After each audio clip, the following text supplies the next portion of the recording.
Hey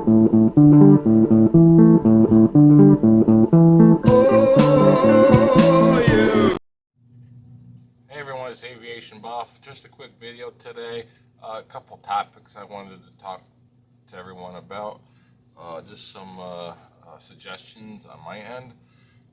First and foremost, I made this mention before in other videos, and that is that these old vintage warbirds, there's not many of them around, and the warbird parts that are out there by themselves are important to save and collect. Because, like I said, a lot of these airplanes are gone, and what we got left is parts and pieces, and that stuff is not junk. I don't think it's junk. It's good junk, right? But save those airplane parts, right?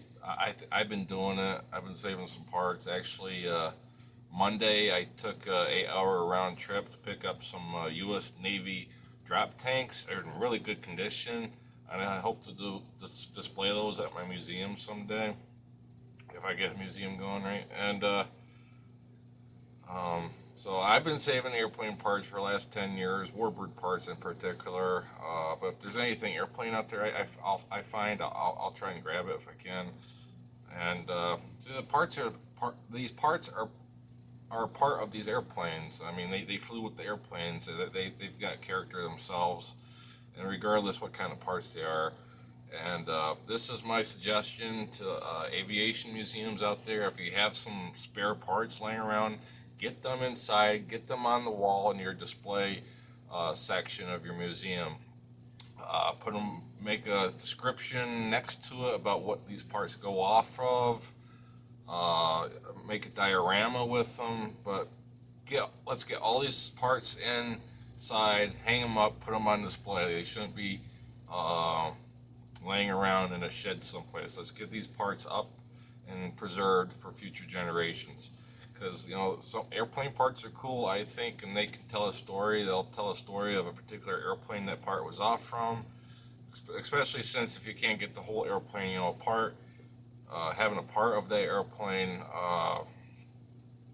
will add a little souvenir to that. Saving those airplane parts, and putting them on display, I think is important, and I suggest all aviation museums out there to do this. And also maybe even go out there and try to save airplane parts themselves. I know a lot of air museums out there are not saving any parts, and they can do it. They got the resources. They should be able to go out. I don't live a rich life, but I get out there. And these drop tanks I found, I saw them for sale Sunday. It was 4 o'clock in the afternoon. I messaged the person. I said I can be there tomorrow morning to pick them up, and I did it.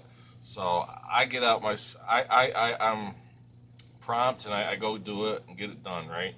And that's what I did. So I saved a couple vintage U.S. Navy drop tanks. They're from the mid to late 40 drop tanks. They go off of F4U Corsairs, F8F Bearcats, F7F Tiger Cats. It even has stencils on the tanks to say also go on the AD1 Sky Raiders, the AM1 Mauler, and also it has stenciled on it the A2D Sky Shark. So that's pretty cool. I'm really glad I was able to find those and save them.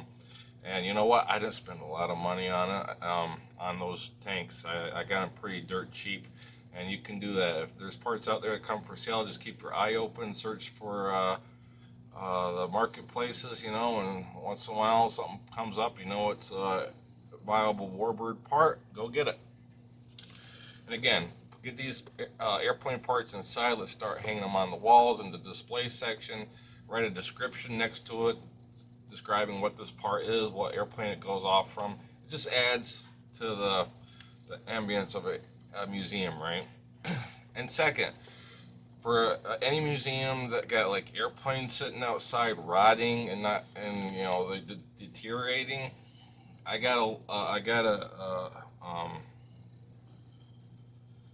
I have a suggestion for a lower cost way of preserving these aircraft, getting them under cover, and that is with pole barns.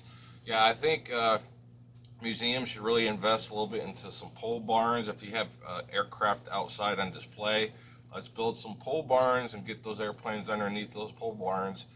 Yeah, okay, it's not 100% out of the elements, but I think that's a great way, cost-effective way to get these aircraft in shelter. Rather than having to build an expensive hangar, I think a pole barn, a couple pole barns to get those airplanes underneath, even if it's build one pole barn that would fit one airplane underneath, have 2 or 3 of those at your museum. I think we're doing good if you did that. So just a little suggestion to all aviation museums out there, pole barns. I would invest in a few pole barns to get those airplanes undercover. It's not 100% undercover, but sure enough is better than no cover at all, right? So that's my suggestion. 2 suggestions that I had on this video for get these aircraft undercover. And you know, you could also, if you want to, another idea I thought, well, you could put like a curtain around maybe a couple sides of the pole barns. You know, they got those clear covered roof panels. You could probably put some of those around to help block any of the rain that would come in from you know, a wind whipping the rain inside the underneath the pole barn. There's ideas and solutions to everything to help keep these airplanes preserved before they start deteriorating, corroding, and whatnot. So just a couple suggestions I had, and so that's all I have today. I hope you guys enjoyed my video, and I hope you all have a good day. Please like and subscribe to my channel. Help me save aviation history when you like and subscribe. And also don't forget to shop at warbirdbunker.com. Help save aviation history. A lot of products are USA made, so it's a win-win for everyone. So I see you guys later. Have a good one. Keep them flying. Bye.